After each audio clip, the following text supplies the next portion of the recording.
말씀입니다. 이스라엘이 기브와 주위의 군사를 매복하니라. 여러분, 기브아가 어디죠?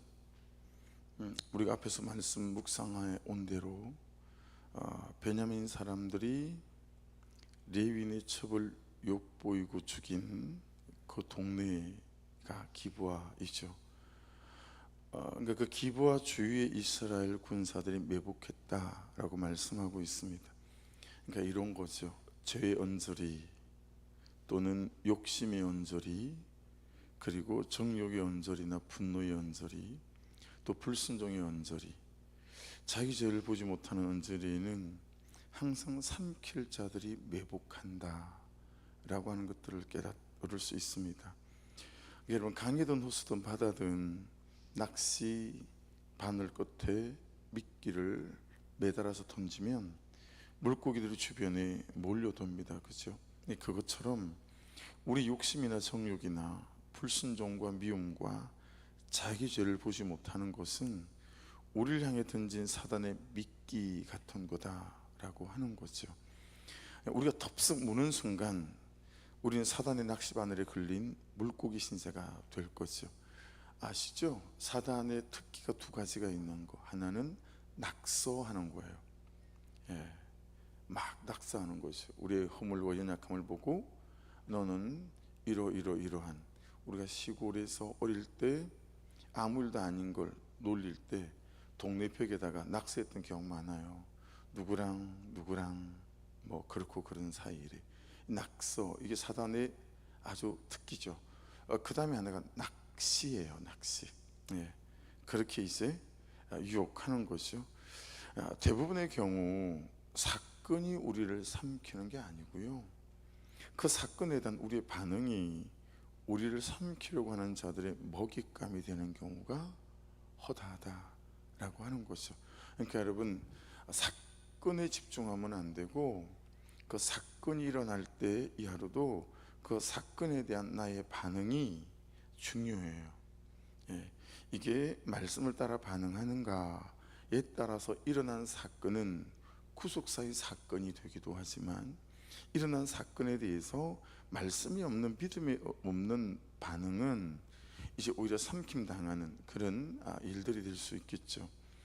잘 아실 만한 베드로전서 5장에 가면 6절로 이렇게 말씀이, 그러므로 하나님의 능하신 손 아래서 겸손하라. 때가 되면 너희를 높이시리라.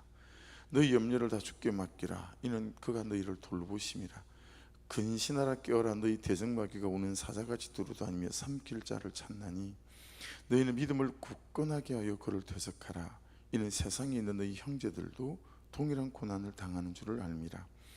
모든 은혜의 하나님 곧 그리스도 안에서 너희를 부르사 자기의 영원한 영광에 들어가게 하시니가 잠깐 고난을 당한 너희를 친히 온전하게 하시며 굳건하게 하시며 강하게 하시며 터를 견고하게 하시리라. 그러니까 여러분, 겸손하지 않을 때, 염려를 다 주께 맡기지 않을 때, 근신하여 깨어있지 않을 때, 믿음을 굳게 하여 대적하지 않을 때, 잠깐 고난을 영원한 고난으로 알고 낙심할 때 삼키움을 당하는 자가 된다. 이 5가지를 이렇게 위로 아래로 말씀이 배치되어져서 가운데 삼킬 자가 있다. 이러할 때라고 말씀하고 있습니다. 그래서 지금 여기 말씀에서 군사를 매복하니라 그랬잖아요. 29절에 이게 아라보 숨이라고 하는 언어인데요, 이 고대 시대는 여러분, 요새를 점령하는 방법은 일반적으로 5가지가 있었대요. 첫째는 요새 위에서 힘으로 뚫고 들어가는 방법이 있고요, 두 번째는 이제 이 방벽을 통해서 벽을 헐고 들어가는 성벽을, 세 번째는 성벽 밑으로 이제 갱도를 뚫는 거예요. 이게 세 번째 방법. 네 번째는 그냥 포위예요. 그리고 3년씩 4년씩 포위해서 성을 공격해서 이기는 경우가 많죠. 그게 네 번째 방법이에요. 자, 5번째 방법이 뭐냐면 어떤 책략으로, 속임으로, 유혹으로 뚫고 들어가는 거. 오늘 본문에 나오는 매복은 그거예요. 이 아라보 숨이라고 하는 것은. 그래서 도시 뒤에다 매복처를 정하고요, 막 쳐들어가는 것처럼 했다가 도망을 나와요. 그래서 성 안의 군사들이 추격해 들어올 때 그 성 앞에 매복해 있던 군사들이 성문이 열리고 군사들이 이 정도 왔을 때 성 안으로 치고 들어가는 거죠. 성 안에다가 불을 지르면 그 연기를 보고 도망가던 이 군사들이 돌이켜서 추격해온 군사들과 맞서 싸우면서 이 공격하는 이 방법이 이 다섯 번째 유인해서 꿰어내서 싸우는 방법이다라고 하는 거예요. 그래서 여러분, 우리가 싸움에서 전쟁터에서 사실은 지는 게 아니고 이 책략에서 속임과 유혹과 꾀임에서 먼저 치고 들어간다라고 하는 거예요. 그러니까 이게 이제 날마다 말씀 앞에 서야 하는 이유가 될 수 있겠죠. 영적 전쟁에서 항상 먼저 이기지 않으면 삶에 일어나는 이런 데는 사건 가운데 우리가 맥없이 무너진다라고 하는 것입니다. 최근에 이 말씀을 거의 잘 나누질 않아서, 다니엘 10장에 가면 영적 전쟁에 대해서 우리가 21일간 릴레이 금식을 하잖아요. 그게 이제 다니엘 10장에 근거하거든요. 바사왕 고레스 3년에 다니엘에게 큰 전장에 가는 환상이 나와요. 그 말씀인데요, 12절부터 말씀을 읽어볼게요. 그가 내게 이르되 다니엘아 두려워하지 말아라.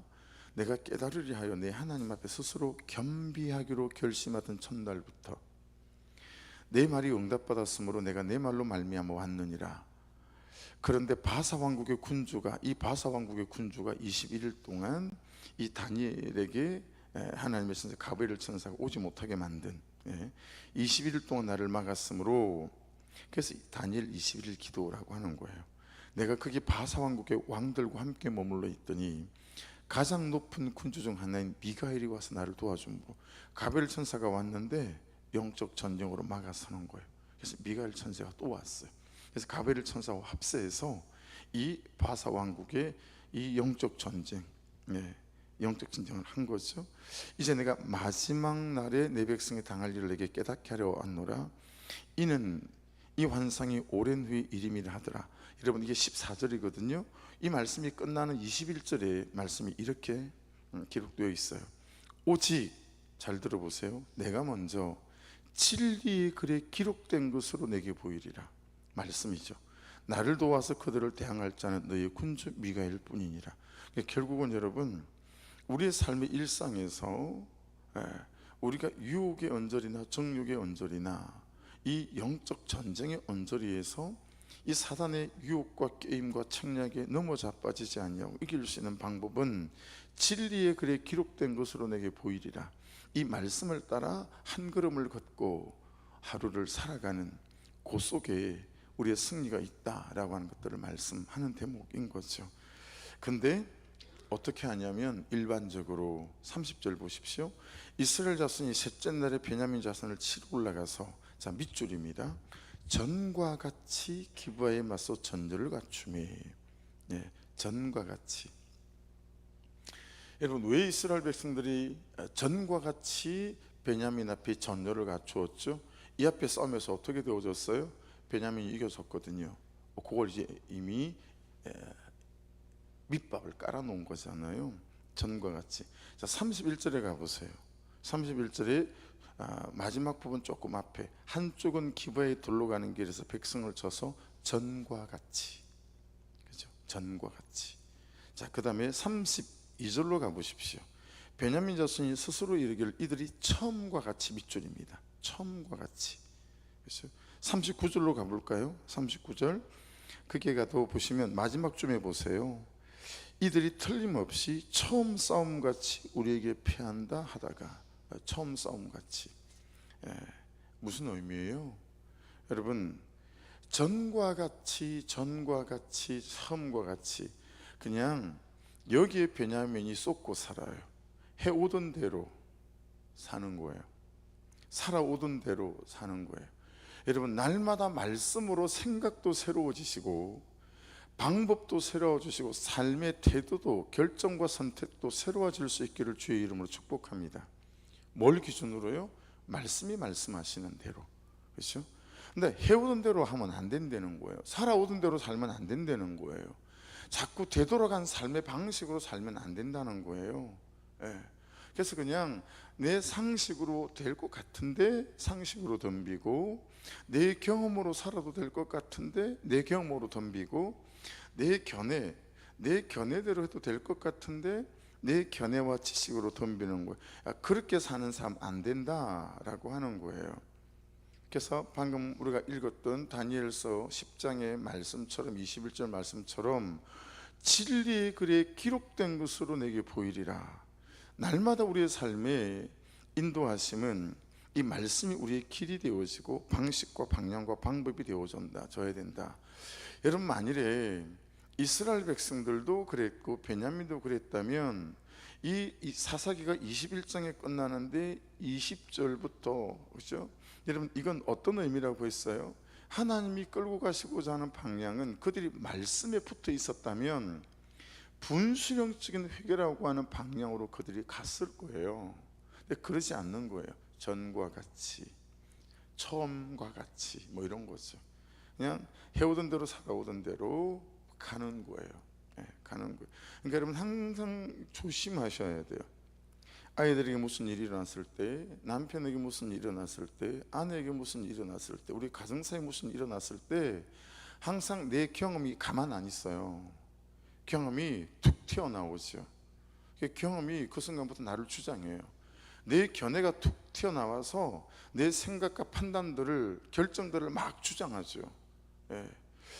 내 지식들이 툭 튀어나와서 자기가 주인인 것처럼 막 주장한단 말이에요. 그때 이 경험, 이 지식, 이 견해들을 잠재울 수 있어야 해요. 뭘로요? 말씀으로 잠재우고, 오늘 말씀은 오늘 나에게 뭐라고 말씀하시는지 오말 오못, 오늘 말씀이 오늘 나를 묻고, 오말 오덧, 오늘 말씀이 오늘 나를 듣고, 오말 오삼, 오늘 말씀이 내가 오늘 살아갈 삶의 방법과 선택들을 결정한 연후에 말씀이 말씀하신 대로 오늘이라고 하는 한 걸음을 떼어놓는 거죠.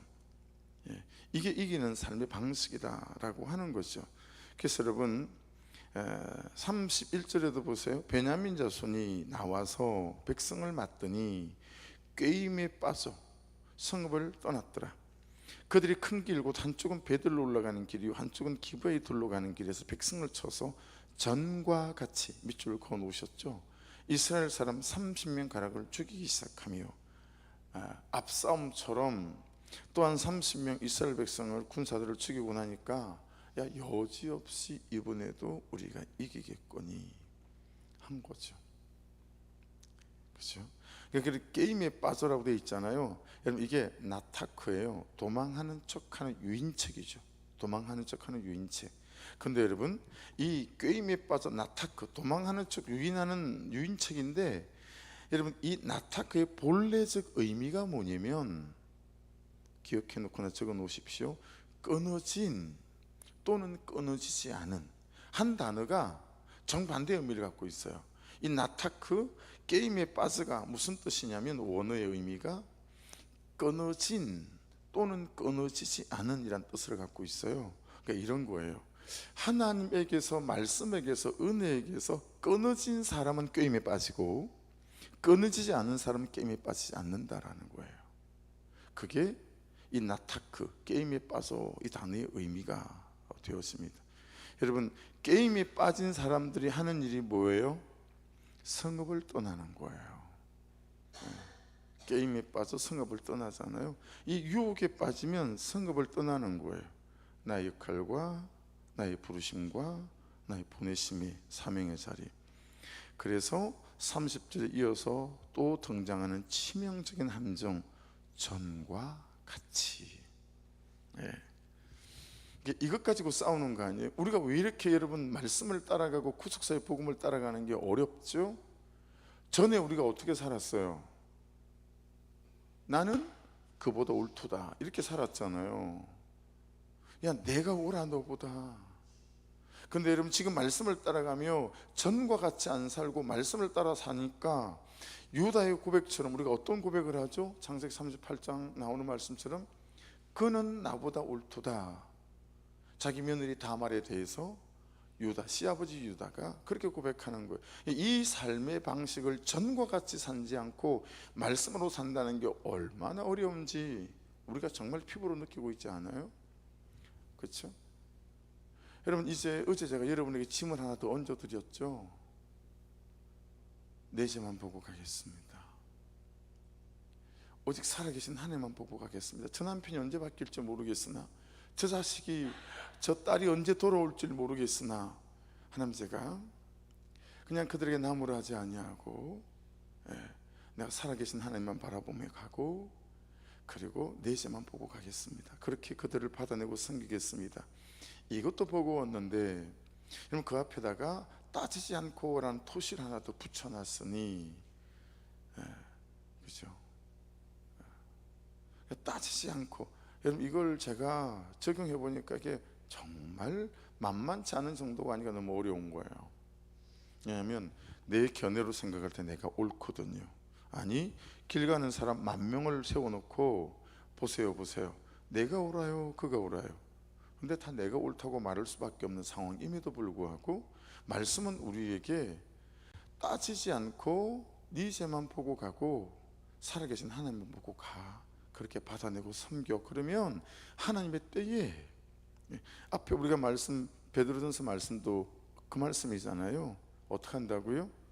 겸손해라. 때가 되면 내가 너를 높이겠다. 그러므로 겸손하라. 주의 능하신 아래 겸손하라. 때가 되면 내가 너희를 높이리라. 쓸 것이라. 여러분, 버겁지만 말씀이 우리의 주장될 수 있기를 주의 이름으로 축복합니다. 그렇죠? 근데 또 전과 같이 살아요. 이 사람들의 치명적인 함정이 32절에 있어요. 보세요. 베냐민 자손이 밑줄 스스로 이르기를. 이건 가로예요, 가로. 여러분, 전과 같이 사는 사람들의 치명적인 함정이 어디에 있어요? 스스로 이르기를. 말씀이 이르기를 없어요. 스스로 이르기를. 이들이 처음과 같이 우리 앞에서 패한다 하나, 이스라엘 자손은 이르기를 우리가 도망하여 그들을 성읍에서 큰 길로 떼어내자 하고. 이 보세요. 스스로 이러니까, 그렇죠? 치명적인 큰 길로 떼어냄을 당하는 이제 멸망의 코너로 밀어붙임을 당하게 되었어요. 그러니까 여러분, 제발 스스로 이러지 않기를 주의 이름으로 축복합니다. 내 상처에 기반해서 생각하지 마시고, 내 감정에 기반하여 스스로 이러기를 하지 마시고, 여러분이 사람에 대한 살아온 삶의 경륜이 있잖아요. 그래서 딱 한두 마디 들어보고 태도 한두 번 보면 여러분의 편견이 발동하잖아요. 선입견이 발동하잖아요. 그래서 여러분 보세요, 여러분 저를 보세요. 목사로 살아가면서 제가 정말 기도하는 것 중에 하나, 그리고 제가 딱 박힌 게 있어요. 그게 뭐냐면, 내가 겪어보기 전에는 절대로 그 사람에 대해서 판단하지 않는다라는 거예요. 여러분, 성도들이 목사들이한테 와가지고 얼마나 어떤 성도에 대해서 이런 말 저런 말을 하는지 아세요? 목사님, 그 사람 목자로 세우면 안 돼요. 하겠어요, 안 하겠어요? 목사님, 그 사람, 이런 말 여러분 엄청 들어요. 근데 우리 교회는 안 들어요. 근데 여러분, 그래 보면서 이제 경험되어진 거죠. 그래서 제 안에 딱 박혀 있는 거 있어요. 내가 겪어보기 전에는 절대 판단하지 않는다. 여러분, 그 사람과 깊이 6개월 이상, 1년 이상 밥을 적어도 10번 이상 먹어보기 전에는 다른 사람의 말로 그 사람을 절대로 판단하지 않는 은혜가 있기를 주의 이름으로 축복합니다. 사람은 다 자기 상처가 있고요, 사람은 다 사정이 있어요. 다 사정이 있어요. 그래서 한 10번 밥 먹어보고 그 사람의 사정을 들어보면 야, 그 사람이 이렇게 행동하는 이유가 있겠거니 충분히 가만히 된다니까요. 근데 그렇게 깊이 그 사람을 경험하지 못한 상태에서 다른 사람이 말하는 그거 주워 듣고 그 사람에 대한 선입견을 딱 가지고 편견을 가지게 되면 여러분, 좋은 사람 세상에 한 사람도 없어요. 예. 그러니까 절대 다른 사람의 말을 듣고 그 사람에 대해서 판단하거나 선입견을 가지는 건 진짜 하나님이 원하지 않으시는 거예요. 그러니까 어떻게 해야 된다고요? 기도하실 때마다 하나님, 잘 아는 사람이라도 하나님, 내가 만날 때마다 처음 보는 것처럼 대하게 도와주십시오. 이 기도 정말 중요해요. 그래야 어제 그 사람이 나한테 말했던 그 삐딱한 말 때문에 여러분, 오늘 내가 그에게 약간 삐딱하게 대하지 않는 삶을 살 수 있거든요. 하나님, 항상 그분을 처음 보는 것처럼 대하게 도와주십시오. 그래서 여러분, 절대로 다른 사람의 말을 통해서 그 사람을 판단하지 않는다. 따라하십시다. 다른 사람의 말로 그 사람을 판단하지 않는다. 선입견을 가지지 않는다. 편견을 가지지 않는다. 할렐루야. 이건 영적 대적해야 될 기도 제목이에요, 진짜로. 그러지 않으면 같이 망해요, 같이. 그래서 이 스스로 이르기를, 아마르라는 단어 자주 말씀드렸죠. 내 견해, 내 말, 내 생각에 내가 보기에 옳은 대로라는 거예요.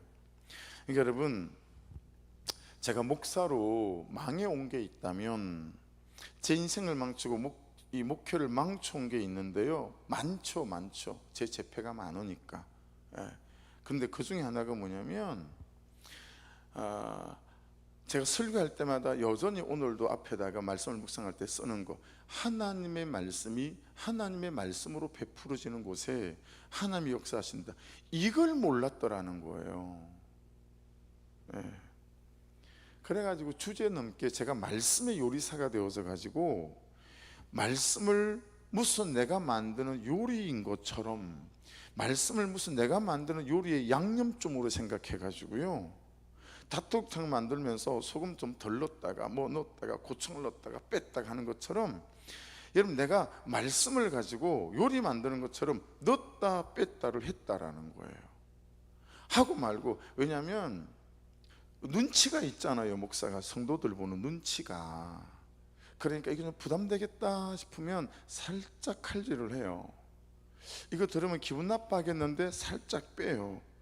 요 짓을 하고 제가 목회를 너무 오랜 기간 해온 싹군 목사였던 거예요. 여러분, 제가 옛날 같았으면 어제 주일 설교 마지막 부분에다가 사사기 13장 19절 20절 절대 넣지 않았을 사람이에요. 근데 이제는 그냥 말씀이 말씀하시는 그대로, 저는 그냥, 여러분, 마이크가 아니고 저는 스피커인 거예요. 여러분, 마이크에 말을 하는 대로 스피커가 말을 하는 거잖아요. 말씀이 마이크고 저는 그냥 스피커일 뿐인 거예요. 그래서 우리 여러분, 우리 안에서 염소 새끼 준비해야 해요. 우리 안에서 번제물 준비해야 돼요. 우리 성도들이 염소 새끼 준비하지 않고 번제물 준비하지 않고 바위 위에 앉아서 기도하지 않고, 왜 우리는 자꾸 외부에서 도움 주기를 원하는 이런 악한 모습이 있을까요? 그런 거 여러분, 옛날 같으면 주일 설교 뒤에 절대 넣지 않아요. 빼죠. 왜? 매주 새 가족들이 오는데 그 새 가족이 들으면 어떻게 생각하겠어요? 야, 이 교회도 다른 교회처럼 그러지 않겠어요? 근데 지금은 그런 타입하지 않습니다. 말씀이 말씀하시면 나는 몰라요. 말씀이 하실 일이기에 제가 말씀에 애누리하지 않는다. 말씀이 말씀대로 베풀어지는 곳에 말씀이, 하나님의 말씀이 역사하신다는 걸 너무 깨닫게 된 거죠. 그거죠. 여러분, 말씀이 말씀하시면 여러분이 애누리하지 않고 스스로 이러지 마시고 말씀대로 말씀을 붙잡을 수 있기를 주의 이름으로 축복합니다. 34절 보십시오. 온 이스라엘 사람 중에서 택한 사람 10,000명이 기브아의 이름에 싸움이 치열하니 베냐민 사람은 어때요? 화가 자기에게 미친 줄을 알지 못하더라. 말씀이 없는 사람들의 특징이죠. 야, 잘 되고 있다. 근데 잘 되고 있는 게 아니죠. 35절 보세요. 크게 네모 박스를 치세요. 여호와께서, 오늘 말씀의 키워드예요. 핵심 단어예요. 여호와께서 이스라엘 앞에서 베냐민을 치심에 당일에 이스라엘 자손이 베냐민 사람 2만 5천 명을 죽였으니 다 칼을 빼는 자였더라. 오해하시면 안 돼요. 여호와께서 이스라엘 백성들에게 승리를 주셨더라, 오해입니다. 여러분, 이스라엘 백성들도 지금 잘못하고 있고, 그렇죠? 그리고 베냐민 자손들도 잘못하고 있죠. 여호와께서 허용하신 악인데, 근데 이 모든 중심에 여호와께가 있다라는 거예요. 여호와께서, 그렇죠? 그래서 여러분 어디로 가보시냐면 47절로 가보세요. 베냐민 사람 600명이 돌이켜. 여러분, 베냐민 남자가요 싹 다 죽었어요. 600명 남기고. 이때 화들짝 놀란 거예요, 이스라엘. 이제 그 다음 내일 내용으로 나올 거예요. 야, 이러다가 우리가 하나님이 지금 베냐민 지파를 다 죽이게 생겼다. 은혜죠. 여호와의 은혜가 아니었다면 여러분, 이스라엘 백성들이 한 지파를 전멸시켰을 거예요. 그리고 여호와의 은혜가 아니었다면 600명이 남아 베냐민 지파의 명맥을 이어가지 못했을 거예요. 여러분, 이렇게 이스라엘 백성들이 말씀과 달리 걸어가고, 이렇게 베냐민 자손이 말씀과 달리 걸어감에도 불구하고 600명을 남기는 하나님의 은혜가 있었다라는 거예요. 그래서 오늘 제 큐티 제목이 600명의 은혜로 큐티 제목을 잡았어요. 그래서 여러분 보세요. 어제 말씀도 주일 말씀도 좀 그런 면이 있죠. 여러분, 우리에게는 진짜 은혜 아니면 안 되는, 이렇게 베냐민 지파가 아무것도 모르고 덤빔에도 불구하고 어때요? 600명을 남겨두시는 은혜가 있으니 오늘도 하나님 그분의 은혜 아래서 저와 여러분이 다시 잘 일어설 수 있기를 주의 이름으로 축복합니다. 이렇게 한 지파를 몰살하려고 이렇게 이스라엘 11지파가 들고 일어나서 40만 명의 군사를 모아서 지금 이러고 있는데도, 그렇죠? 600명을 남겨두게 하셔서, 그래서 참으로 그들로 온전한 절망 가운데서 낙심하지 않도록 하는 것들을 또 볼 수 있습니다. 그래서 이 여호와께로부터 이스라엘 이겼게 하셨구나, 그게 아니고, 그래서 여러분 36절을 보세요. 이 베냐민 자손이 자기가 피한 것을 깨달았으니 이는 이스라엘 사람이 기브아에 매복한 군사를 믿고, 그렇죠? 여러분, 우리는 매복한 군사를 믿으면 안 되고요. 나는 무엇을 믿고 살고 나는 무엇을 의지하는가, 다시 한번 잘 점검해야 되겠죠. 39절로 가볼까요?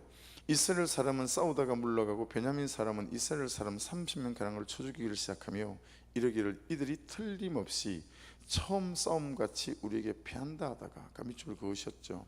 그러니까 여러분, 이게 날마다 말씀의 인도함을 받아야 되는 이유죠. 안 그러면 우리는 자기 확신, 자기 근거, 자기 견해, 그렇죠? 왜냐하면 우리는 정말 자기 객관화가 안 되는 사람들이기 때문에요. 그거 인정해야 돼요.